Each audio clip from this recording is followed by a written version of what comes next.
Asek Romel, can you give us an update regarding the instruction of the President to the DSWD Secretary Rex Gatchalian to update the master list of the 4Ps? Well, ongoing naman po yung master list natin. Wala naman po tayong problema sa master list ng ating mga 4Ps beneficiaries.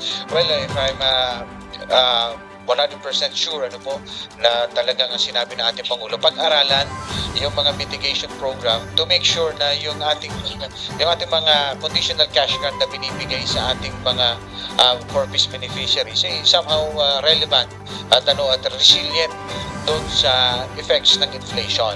When it comes po doon sa ating mga beneficiaries, tuloy-tuloy po yung ating reassessment. Nabanggit po last time ng ating 4Ps National Program Manager, Director Gemma Gabuya, na gagawin po nating SWINI o Social Welfare Development Indicator Assessment. Gagawin na po natin yan on a yearly basis. Nang sa ganon, yun po yung nababanggit natin, yung monitoring and evaluation kung nag-i-improve yung buhay ng ating mga kababayan and kung sila ba ay mananatili doon sa programa.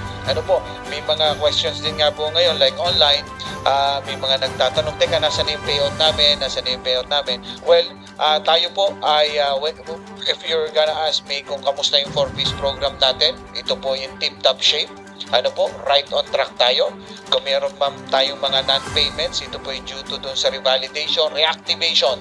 Let us also remember 791 plus thousands yung nireactivate natin doon sa supposedly 1.1 million or 1.2 million na for exit na nga po, yun yung re-reactivate natin. And as soon as naayos yung kanilang mga dokumento na verify, na authenticate, tuloy-tuloy pong pumapasok yung kanilang mga retroactive payments, sir. Asek, to make it formal, reaction ninyo doon sa result ng Opta Results Group, the performance rating of the DSWD is number 1. Well, sa atin po kasi, yun nga po yung sinasabi ng ating kalihim Secretary Rex Gatchalian. Well, despite all the challenges, despite all the issues surrounding yung iba nating mga programa ngayon, alam nyo naman, medyo hot topic, hot pandesal lang inyong DSWD, left and right, ito po ay isang malaking pasasalamat ng inyong pong kagawaran, Department of Social Welfare and Development. Una, ito po ay tribute doon sa mga hardworking angels and red vest po ng Department of Social Welfare and Development.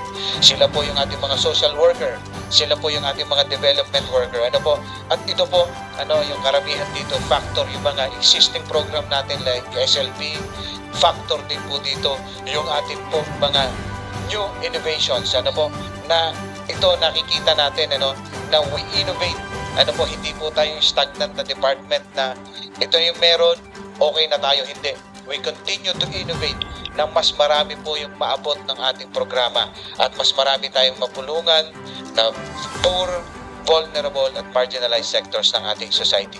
The Secretary, I can say, is very much happy, pero ito po ay challenge lang for us to maintain that spot. At of course, regardless dun sa figures, gusto talaga natin mas maramdaman ng mga tao na yung DSWD nandyan, all the way para po tulungan yung ating mga kababayang nangangailangan. Any more questions?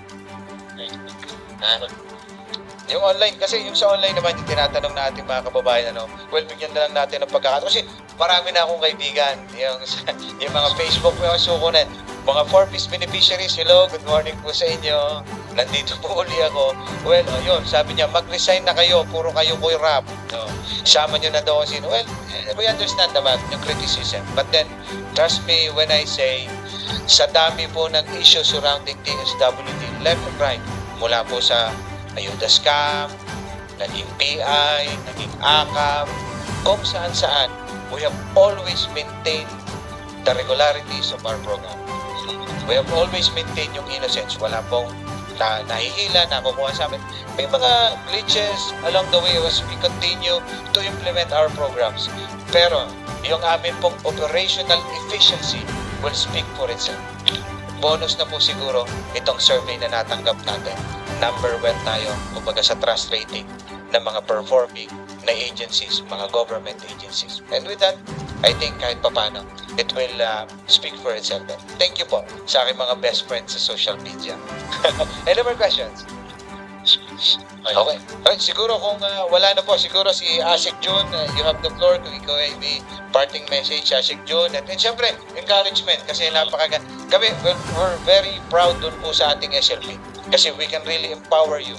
Sina Sir Leo patunay na yes, of course, mag-struggle ka as a business practitioner, pero nandyan yung DSWD with our capabilities na tulungan kayo. Asik John? Yung produkto nila, pang-export na rin daw eh. No? Oh, pang-export na ba ito? Yung mga Dapat matikman ito.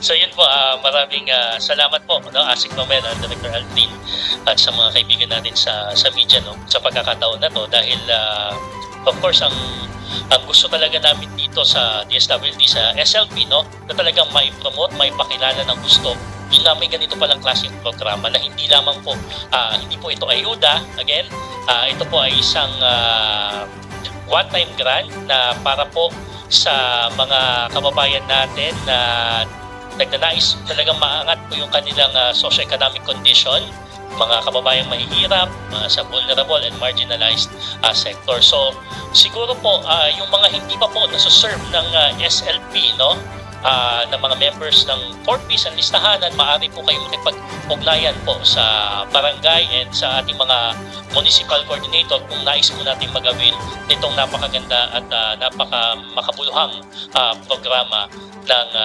SLP. So yun lamang po at maraming salamat po sa inyo lahat.